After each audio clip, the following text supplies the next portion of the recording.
He's soft.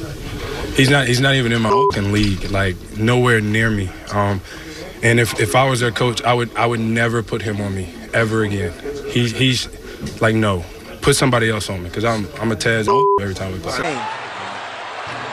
Butler holds it out against Bogdanovich. Jimmy starts to drive, step back in the air. Oh, happy step back and kiss myself.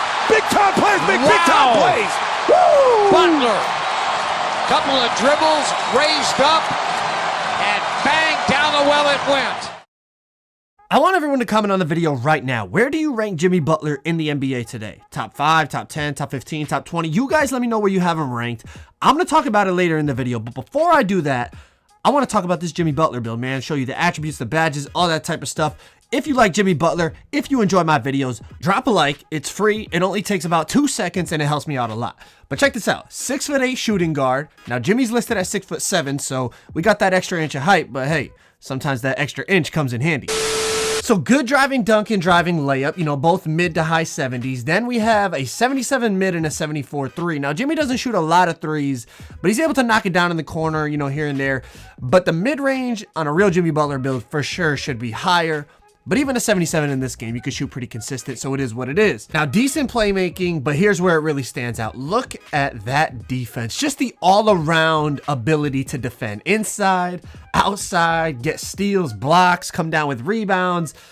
This is where the build really, really shines. Like, it stands out.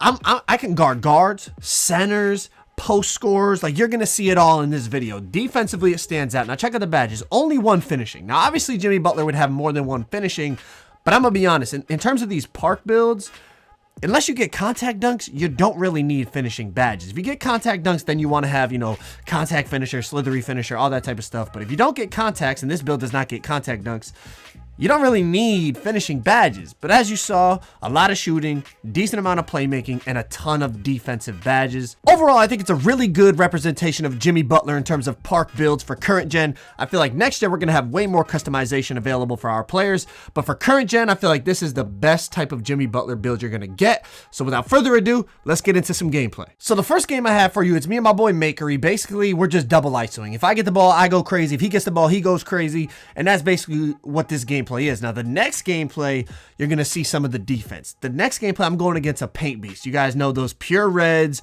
or blue reds that they just dunk everything. They get every rebound. Their paint defense is crazy.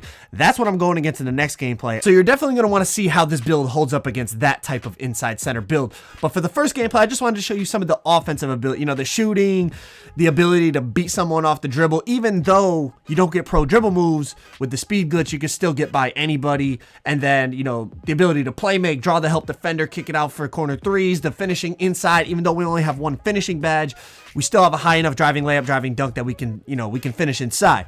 But what I want to talk about is the question I asked you guys to start the video. Where do you rank Jimmy Butler in the NBA today? After the playoffs and the finals that he had, where do you rank him? Because I find it interesting. It's like people are all over the place in terms of this question. There's some people that are saying like Jimmy Butler's a top 3 player in the NBA. And then there's other people saying like Jimmy Butler's a top 20 player in the NBA. Like some people are like really, really high on the scale. Some people are really low on the scale. In my opinion, it's somewhere, I think, right around top 10. I think just outside of the top 10 is a safe place to put him. If you're, you know, a little high on him, I think you could sneak him into that top 10. If you're a little low on him, you know, you could sneak him maybe down to 13, 14, 15. I feel like if you're not within like an 8 to 15 range, you're not being honest. Now, where you put him in that range is just personal preference. In my opinion, I really like Jimmy Butler. Like, I love that he always has that chip on his shoulder. He's got that dog mentality. He's never one of those people that like just thinks he has it made. Like, he's always grinding. He's always working. He's always trying to prove something. And I feel like that's how you got to be. I feel like I relate to that a lot in the way I live my daily life. But in terms of ranking him, I think I have him just barely outside of the top 10 because you have to look at the totality of everything. You can't just be a prisoner of 1 game or 2 games. The totality of everything. He's definitely a star in this league. He's one of the best players.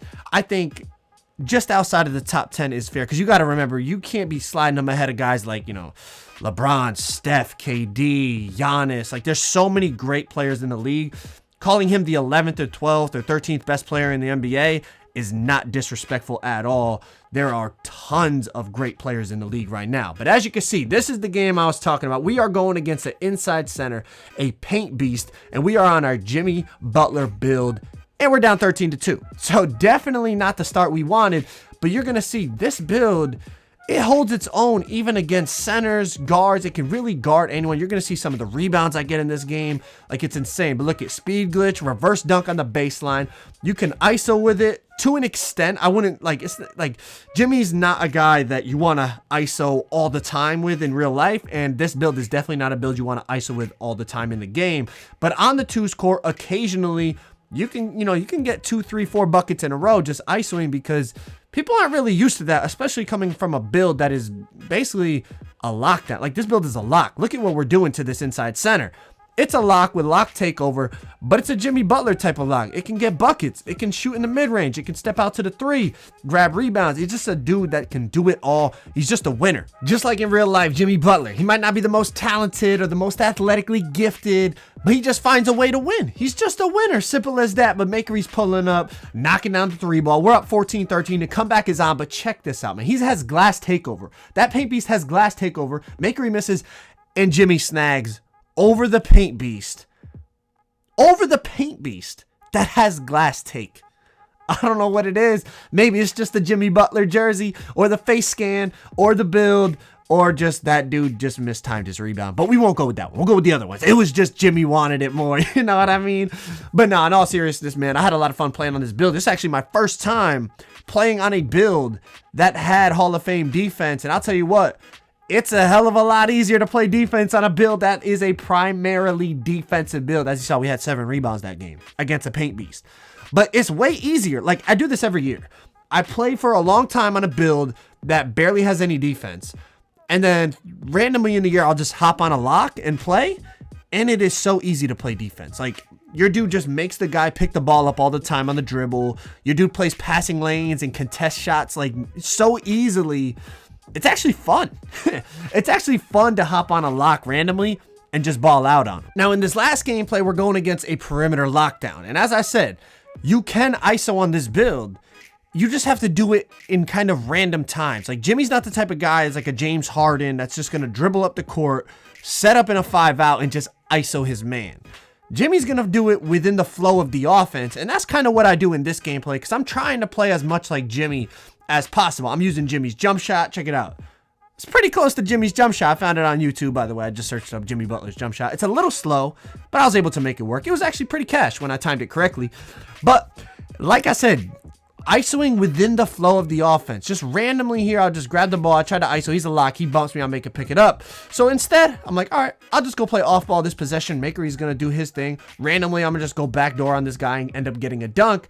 But you're going to see, I just kind of do random things like Jimmy would throughout the game to just find a way to get a bucket here, a rebound there, a steal here, and just impact the game in a positive way. Because as I said, like, this build is not the most gifted build offensively, but you can still find ways to get buckets. Now, I don't know why. The dude just stops playing defense, so Makery pulls up and sparks it. But overall, that's why I'm saying it really feels like a Jimmy Butler type of build. Because like Jimmy was saying, he's got to work for everything. He's not the most gifted, jumper, not the fastest guy, not the best shooter, but he just finds a way to get stuff done and compete. And that's what this build is. Like, you're going to have great defense, and you could find a way to get a bucket here, a bucket there, and before you know it, it's like you got 14 points at the end of the game, and you're going crazy. But it just doesn't, it's not as spectacular or as easy looking as some other stars in the league or as some other builds in this game. But check it out, randomly, I just ISO the lock. I'm able to just go between the legs, and just speed boost right past him and get a lay-in. So that's my point. Not only are the attributes very close to Jimmy, but also the way you can play on this build to dominate is very Jimmy Butler-esque, man. But hopefully y'all enjoyed the video, man. Hopefully y'all like the build. Jimmy Butler, I tried to switch it up. I've never done a Jimmy Butler build before, but I figured with the way he performed in the finals, and, I feel like everyone's starting to really respect him. Before, people looked at him as like a detriment to teams, and that, he was breaking up the chemistry and a lot because he was too, like, abrasive with team. I never believed any of that. I've always liked Jimmy. I always liked that he has that dog in him, man. But hopefully y'all enjoyed the video. Drop a like if you did. Subscribe if you're new. On that road to 1 million subscribers, man. I'll catch you on the next video. I'm out. Peace.